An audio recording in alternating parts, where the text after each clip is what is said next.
En este video veremos qué es la compactación del concreto y para qué nos sirve. Existen varios procesos dentro de las obras de concreto que son necesarios para finalmente lograr las características con las que son planeadas. Uno de estos procesos importantes es la compactación del concreto.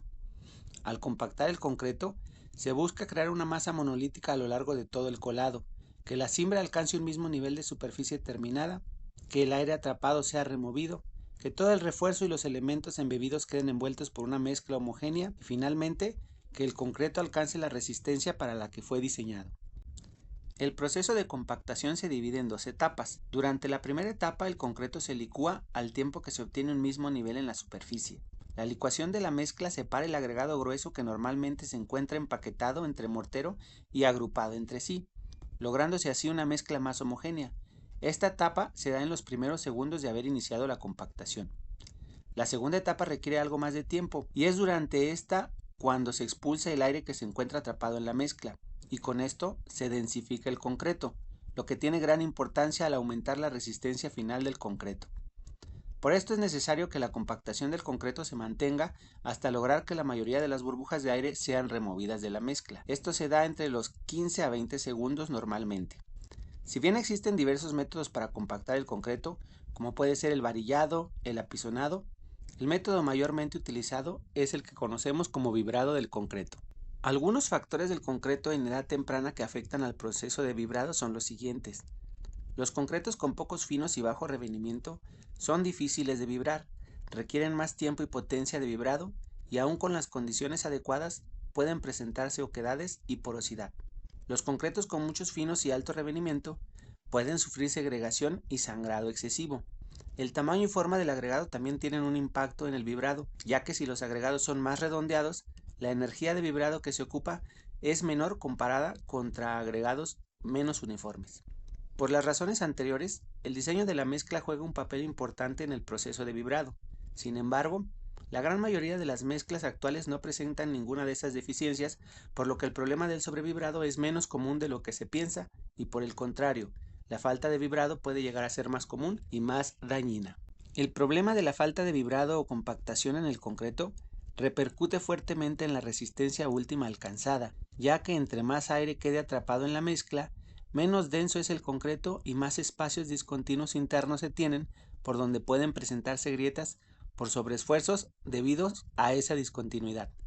El concreto en estado fresco recién vaciado tiene entre un 5 y hasta un 20% de aire atrapado, que si no se elimina puede representar una reducción en resistencia de hasta un 80% de la final deseada.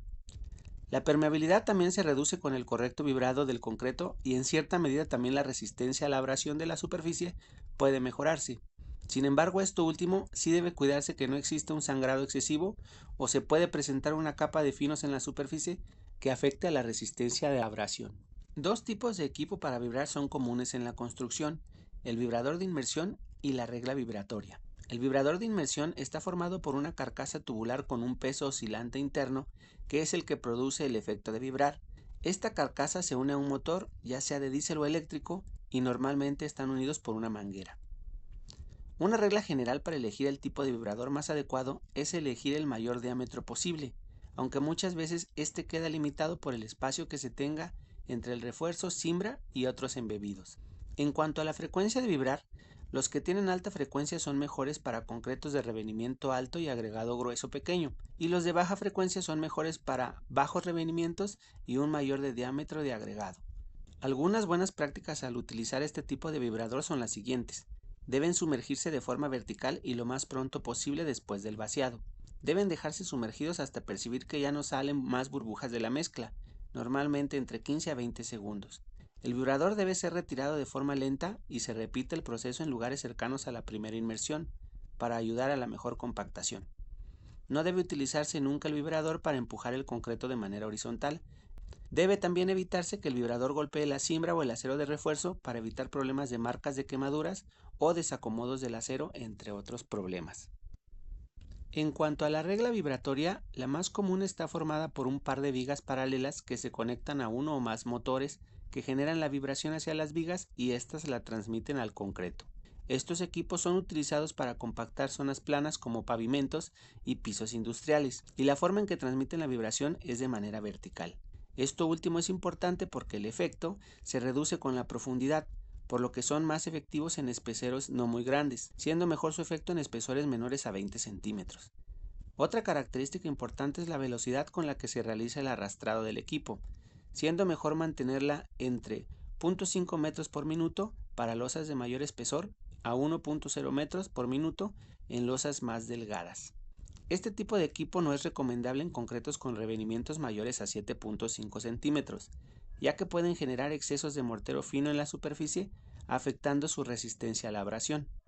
Estos equipos son mejores para revenimientos de entre 2.5 a 5 centímetros cuando el espesor del elemento es mayor y para zonas donde la vibración no llega, es necesario complementar el proceso utilizando vibradores de inmersión. Por último, les menciono que esta información es un resumen de lectura de un documento llamado Vaciado del concreto, prácticas de campo en su capítulo 5, el cual puedes descargar desde internet.